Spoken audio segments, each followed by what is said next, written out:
د نظم عنوان دی تخت. یا مې تخت یا مې سلطان شه، یا مې ورک که یا مې ځان شه. زه به سپرلی په چمن راشم، ته چمن کې سره ګلان شه.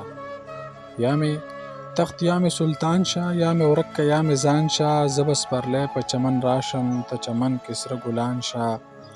او چې ورانوي د بل کورونه، خدایه خپل کورونه یې وران شه. زه مین په تا او ته په ما شه، داسې شه چې دا جهان راته حیران شه. او زه ګلاب به دې په غېږ کې لکه پاڼې پاڼې پرېوځم.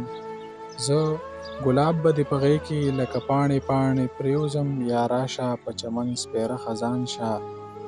او مسلمان که په رښتونو یې مسلمه، مسلمان که په رښتونو یې مسلمه، که څه غواړې نو الله ته په سجدان شه. او باران چې راورېږي ونې بوټي خوشحالېږي. باران چې راورېږي ونې بوټي خوشحالېږي. زه شوم بوټی راورېږه ته باران شه. او نه قلارېږي ته امین په زړګي ولې، نه قلارېږي ته امین په زړګي ولې.